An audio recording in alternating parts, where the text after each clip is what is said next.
Ik werk al 5 jaar bij Paradisa, als verzorger en begeleider van kinderen voor natuurstage. Het doel van de begeleiding van kinderen is de ontdekking van natuur en leren deze te respecteren. Tijdens deze stage kunnen kinderen in contact met dieren van verschillende soorten, van de kleinste tot de grootste.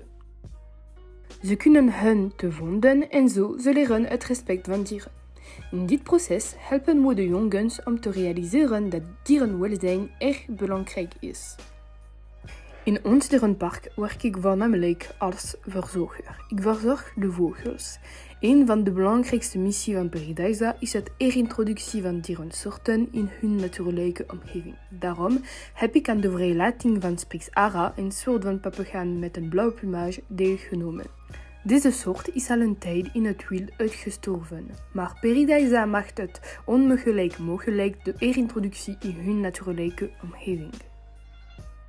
De eerste reden waarvoor ik bij Paradisa wilde werken is voor de schoonheid van een omgeving.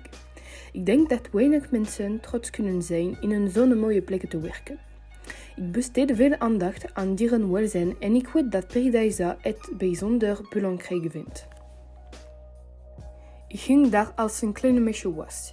Ik heb er altijd daar willen werken en het is een droom die nu uitkwam. Ik kom heel vaak naar Paradisa met mijn familie.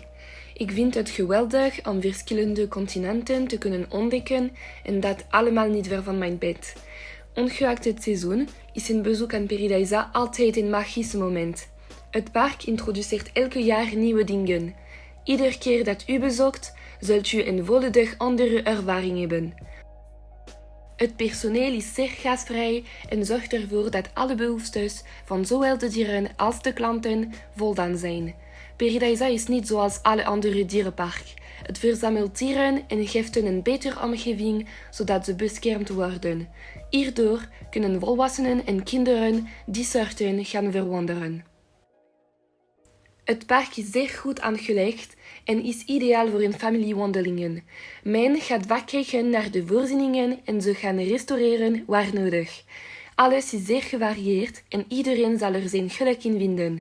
Paradisa biedt verschillende animatie die jong en oud zullen verheugen. Dieren voeren, olifantenbaden enzovoort. De visuele thema's van het park bieden ook verschillende landschappen, rekening houden met de ecologische waarden en het dierenwelzijn. Het park gaat zich gaan aanpassen op evenementen zoals de kerstvakantie, Halloween enzovoort. Vele dier- en plantensoorten gedijen goed in een eigen omgeving in Paradisa. De architectonische aspecten zullen zeker zorgen voor een bijdrage aan ontspanning in het park. Je travaille depuis 3 ans en tant que soigneuse chez Paradisa. En outre, j'accompagne aussi les participants du programme Soigneur d'un jour. Paradisa offre aux visiteurs une chance de plonger dans le quotidien des soigneurs. Donc, on les apprend à préparer les enclos, le repas des animaux, etc. Afin de respecter le bien-être de l'animal, le programme est toujours basé sur les besoins et l'humeur de nos protégés. Paradisa essaye aussi de protéger les habitats pour leur conservation en vue d'une recolonisation naturelle des espèces. Et pour réaliser cela, il y a des projets qui sont en cours. J'ai choisi de travailler ici parce que j'aime beaucoup le concept de différents continents avec chacun leur propre ambiance.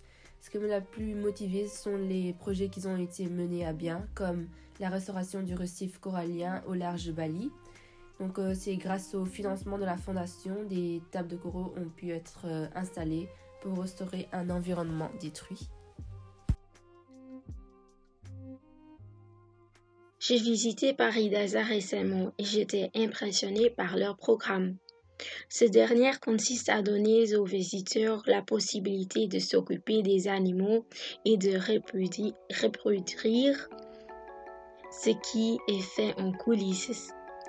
La façon dont ils travaillent et s'occupent des animaux est très impressionnante. Ils méritent des compliments.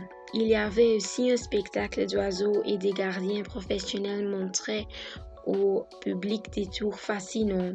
Le soir, il y a eu un spectacle de dauphins et de phoques. Et même si toute l'eau a éclaboussé le public, l'expérience reste unique. Dans la partie asiatique, il y avait aussi un spectacle où les éléphants montraient leurs compétences aux visiteurs. Les nombreux animaux différents, tels que les animaux aquatiques, les oiseaux et les mammifères, ont laissé le public sans voix. Je trouve les animaux qui représentent les différents continents très chouettes, mais mes enfants les ont appréciés. Cela vaut vraiment la peine de visiter le parc.